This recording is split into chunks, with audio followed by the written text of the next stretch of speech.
Je suis le petit-fils du peuple Bantou. Les peuples Bantou qui sont les premiers peuples habités en Afrique centrale, dans la forêt. Je vous parle d'abord du côté puissant de la plante. La puissance. Chez moi, avant, il y avait une tradition.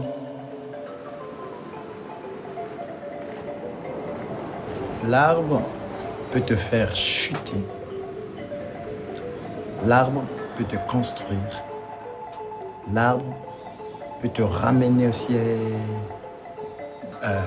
peut te ramener sur des niveaux qui sont surnaturels.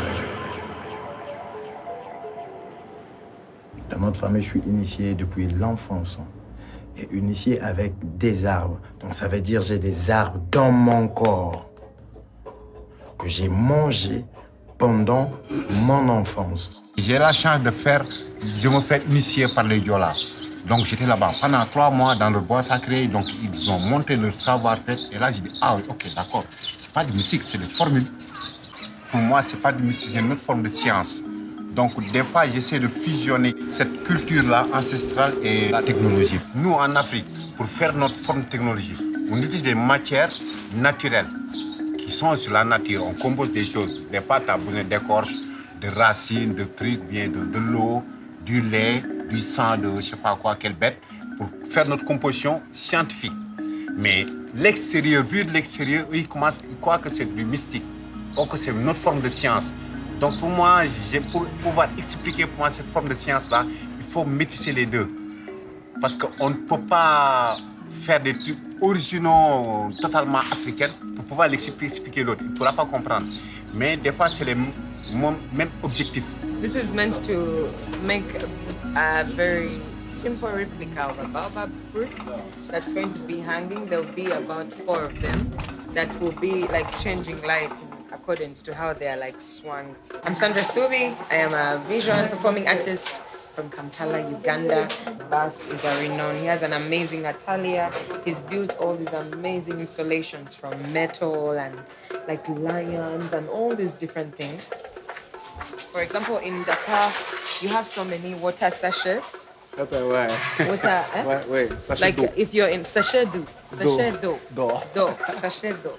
So everyone is always buying the water to drink it. So repurposing that, you know. These are also used. These are like when you make them in the factory and then it comes out wrong, so then they don't have anything to do with it. So, think of that. Just different types of sachets as well. Cube Magie, Café Touba. Which are all like, I think it's like you're having a conversation with someone before you even have it. I think before you say anything, they are already applying themselves because it's like their own personal experience with one of these sachets or materials, and then as a holistic thing, the tree, yeah? So even before we start going to, you should conserve the trees, be careful about this. You're already starting in on a very personal level to then get to how it compounds as a. So also, like usually, the baobab is, like as he mentioned, it's like if people are inside it, sometimes it's really as a place of burial. So we're also trying to counter that it's playful, it's a happy place, it's a symbol of joy. So we are, trying to think about the way in which people see it and add playful elements. But that's also who he is as a person, like just very jolly. Ça, c'est le capteur de vibration. Ça, c'est le capteur de distance, tu vois. Et le capteur de distance, en fait, les différents capteurs ont des interréactivités. Par exemple, le capteur de vibration, ça va faire interagir sur la cathédrale de Dakar. Le capteur de distance, le baobab va interagir peut-être avec toutes les couleurs.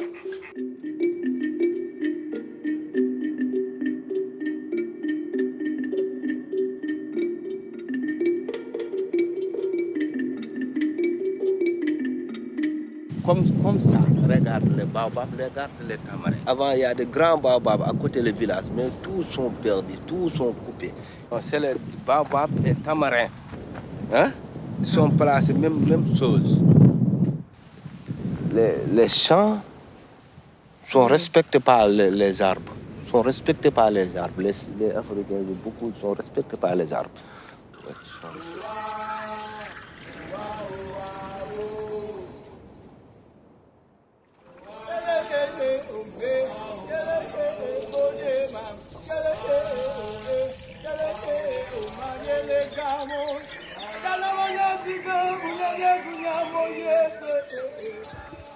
Ouais. C'est une dent avec moi, quoi.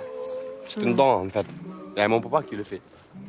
Ouais, mais et ton père, comment ça se passait? Elle m'a réparé. Il m'envoie à la bouche, aller chercher les comprimés. Dès que je l'ai trouvé, il me dit ça, c'est ça. Ça signifie ça, ça soigne ça, ça soigne ça. Ça fait maintenant 11 ans que je fais ça. J'ai soigné beaucoup de personnes. Beaucoup de maladies que j'ai soignées, en fait. La première séance que j'ai eu à assister, mon grand-père a pris les fruits. C'est des fruits, le baobab. Il a pris du baobab. Je ne sais pas si on appelle ça fruit ou comment, mais tout le monde connaît un peu ça. Ouais. Il a pris les graines là, qui sont à l'intérieur, qu'il a jeté. Et en moins de 5 minutes, on avait un baobab de 5 mètres, au vu de tout le monde. Et tout le monde a applaudi. Et la famille Banouana qui était en face a rigolé. Donc il a pris un petit bâton, une liane, qu'il a tapé sur la tête.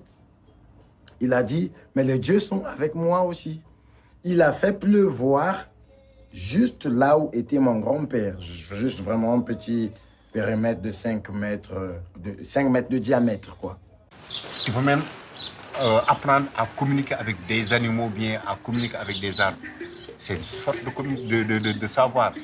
Mais ici, nos vieux nous disent interdit de dévoiler tout. C'est ça notre problème. Et tu ne peux pas prendre le risque de tout dire. On dit, OK, on t'apprend ça, tu regardes, tu vois que c'est possible. Mais tu fermes ta gueule. Tu ne dis pas ça dehors. Celui qui peut savoir, il faut qu'il soit initié. Donc, ce n'est pas des choses qu'on peut monter, mais c'est des possibles. Pour moi, on est dans ce temps-là, quoi. Il faut qu'on montre des choses, quoi, le savoir-faire. Quand on parle de vous, les Africains, qu'est-ce que vous avez à proposer pour le futur, là? Pour moi, ce savoir-là doit être partagé, quoi. Yata, c'est la dame, là, c'est une dame, là. Ici, ils ont le réalité. Il y a une dame, je sais pas, qui portait des coquettes, là. Elle, là, qu'on appelle Numbriata, donc c'est elle qu'on essaie de représenter avec les coquillages. Moi, c'est celle qui Bah, c'est l'esprit de l'eau. De Wakam, oui, de l'eau en même temps. Chaque soir, chaque jeudi, je ne sais pas quoi, ils sortent bien. Donc les vieux ici, entendez, on l'appelle madame. Quelque chose avec le jeudi. Oui, on l'entend, madame, on l'appelle madame Coquette. Parce que chaque fois on entend, parce qu'il a des pieds de cheval, je ne sais pas de quoi, mais on entend coq. Donc ici, les habitants l'appellent madame Coquette. On ne le voit pas, mais tous les vieux qui l'ont vu, ils savent que c'est une femme.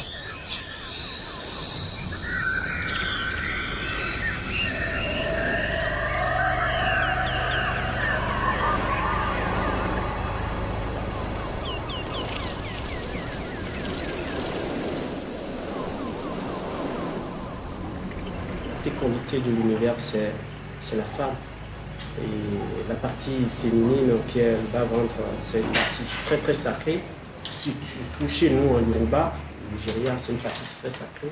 Et la vie commence toujours chez la femme. Donc chez nous, il y a une éducation déjà à bas âge, qu'on inculque cela, que la femme est sacrée. Donc la femme est à la base de tout.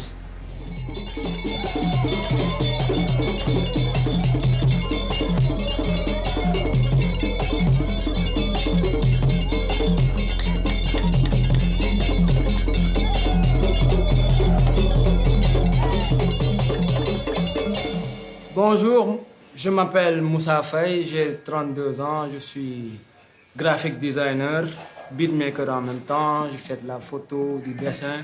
On cherche à sensibiliser la population à prendre beaucoup plus soin de l'environnement parce que bon, c'est notre milieu naturel et on est appelé à bien s'occuper de l'environnement, sinon ça risque de se retomber contre nous, quoi.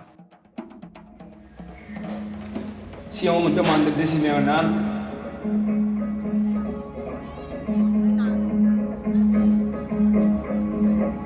je dessine une forêt.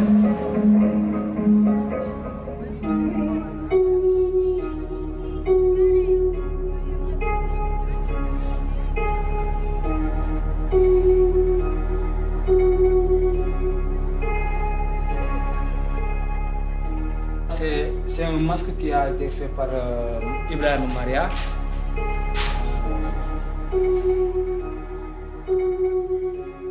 Également, ça.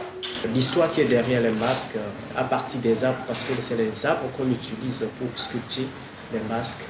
Et c'est comme je disais, ceux qui sont les maîtres du couvent d'hier sont encore là et on ne prend pas, comment on appelle, compte à ceux-là, parce que derrière le masque, il y a toute une histoire. On cherche à communiquer avec le public, avec des voix et des masques de nos ancêtres, des masques africains, qui vont essayer de parler à la population et de les sensibiliser pour leur dire que nous, durant notre époque, bon, il n'y avait pas trop de pollution, il n'y avait pas trop de dégradation ou de réchauffement climatique. Et maintenant, vous, c'est vous qui nous succédez et vous ne prenez pas soin de l'héritage qu'on vous a laissé, quoi. Chaque ethnie a son masque. Supposons chez moi, chez ma maman, je peux pas te le représenter. Peut-être je peux te le représenter, pas tout de suite. Mais ça représente le panagérique. Il y a pas mal de nationalités qui sont ici. Il y a des Béninois, il y a des Gabonais et tout ça. Et chacun essaie de participer en amenant sa propre culture. Et cela, bon, de ma part, personnellement, ça me pousse à en savoir plus quoi, sur les masques, la spiritualité qu'il y a derrière ça, l'enseignement qu'il y a derrière ça. Parce que bon, les ancêtres, ils ne faisaient pas des masques juste pour faire des masques. Ça représente des ethnies, ça représente une personne, ça représente une famille, ça dépend. Mais chaque masque représente quelque chose. Ce n'est pas fait par hasard ou bien par c'est de l'art, non. De fabriquer des personnages à partir de robots, à partir de personnages et de mythologies issus de mythologie du Sénégal, quoi. Parce qu'ici, il y a des animaux qu'on choisit pour éduquer les enfants, les contes là. Il y a Bouki, le lièvre et le lion, genre. C'est des animaux d'habitude qu'on choisit pour faire des contes aux enfants, pour les donner des sciences mode de science de vie ou science de quoi. Là, il y a une idée d'imaginaire et de codage, et comment l'imaginaire est en lui-même un certain type de codage, et comment du coup tu peux décoder, déconstruire, et que ça pourrait aussi passer par un croisement entre des formes, des sculptures et un codage informatique. Je vais essayer de traduire ça en son, et il y aura une musique de fond aussi, avec des instruments africains, sénégalaises, béninois, gabonais, ainsi de suite. On va essayer de rassembler le tout et en faire une bande sonore.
Et ça, c'est la force de la nature. C'est la force des arbres.